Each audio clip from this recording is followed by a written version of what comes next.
नमस्कार आदाब दोस्तों, मेरा नाम है रिजवान अंसारी और आप देख रहे हैं लीडिंग भारत टीवी। संसद का शीतकालीन सत्र सोमवार यानी आज से शुरू हो चुका है। 25 नवंबर से शुरू होकर पार्लियामेंट का यह सत्र 20 दिसंबर तक चलेगा। संसदीय परंपरा के अनुरूप प्रधानमंत्री नरेंद्र मोदी संसद भवन के परिसर में सत्र से जुड़े कई महत्वपूर्ण मुद्दों की जानकारी देते हुए नजर आए। विंटर सेशन में दोनों हाउसेज यानी लोकसभा और राज्यसभा में 19-19 बैठकें होनी है।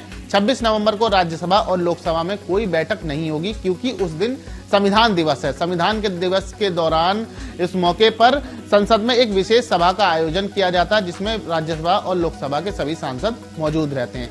संसद का यह विधेयक इसलिए महत्वपूर्ण माना जा रहा है क्योंकि मोदी सरकार इस सत्र में विचार के लिए वक्फ संशोधन विधेयक समेत 16 विधेयकों की सूची तैयार करके पेश करेगी, जबकि पहले से ही लोकसभा में 8 और राज्यसभा में 2 विधेयक जो है वो लंबित पड़े हुए हैं। सत्र के दौरान केंद्र सरकार कई महत्वपूर्ण विधेयकों को संसद में पारित करने का अब की बार प्रयास भी कर सकती है। इनमें से एक बैंकिंग नियम विधेयक है और दूसरा रेलवे संशोधन नियम विधेयक भी शामिल है, जिन्हें लोकसभा के पिछले सत्र में पेश किया गया था लेकिन वे पारित नहीं हो पाए थे। वहीं इस बार राज्यसभा में भारतीय वायुसेना विधेयक को पेश किया जाएगा जिसे मानसून सत्र में लोकसभा में मंजूरी मिल चुकी है।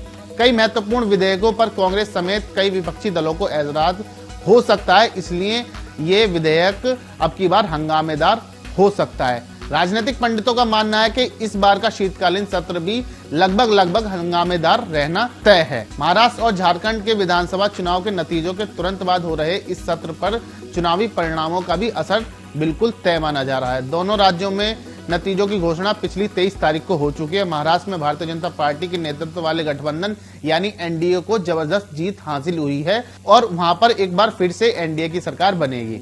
इसलिए इस सत्र में एनडीए की जो दबदबा है वो लगातार बरकरार रहेगा। सरकार अपने एजेंडे को मजबूती से आगे रखते हुए आवश्यक विधेयकों को पारित कराने का इस सत्र में भरपूर प्रयास करने जा रही है। वहीं झारखंड मुक्ति मोर्चा के नेतृत्व वाली गठबंधन को जो है जीत मिली है। दोनों राज्यों में हुए विधानसभा चुनावों के नतीजे के 2 दिन बाद शुरू हो रहे संसद के इस शीतकालीन सत्र को कई महत्वपूर्ण पहलुओं से भी देखा जा रहा है। अभी हाल ही में उत्तर प्रदेश के संभल में जो सांप्रदायिक दंगा हुआ है, वहां पर 4 लोगों की मृत्यु हो गई है, उसको लेकर भी तमाम विपक्षी पार्टियां जो हैं वो मोदी सरकार को घेरने की कोशिश करेंगी क्योंकि उत्तर प्रदेश की संभल में जिस तरह शाही मस्जिद और पुलिस के बीच टकराव हुआ, जहां में एक तरफ मुस्लिम माइनॉरिटी के लोग थे और पुलिस में जिस तरह से हाथापाई हुई है, चाहे लाठीचार्ज किया गया हो पुलिस की तरफ से 4 लोगों की, उसमें मृत्यु भी अब तक हो चुकी है। इसको लेकर भी यह सत्र जो है अहम है क्योंकि इस सत्र में उस संभल की गूंज जो है वो सुनाई देगी। तमाम विपक्षी पार्टियां, चाहे विपक्षी नेता राहुल गांधी हो, चाहे समाजवादी पार्टी के अध्यक्ष अखिलेश यादव हो, ये सभी लोग इस मुद्दे को लेकर बीजेपी सरकार को घेरने की लगातार कोशिश कर रहे हैं। अब देखना ये दिलचस्प होगा कि उसमें कितनी गूंज संभल की सुनाई देती है। बाकी आपकी क्या राय है इस वीडियो के बारे में हमें कमेंट करके बताइए और इस तरह की तमाम खबरों को देखने के लिए हमारे चैनल लीडिंग भारत टीवी को जरूर सब्सक्राइब कर लीजिए। मैं मिलता हूं आपसे अगली वीडियो में। जय हिंद।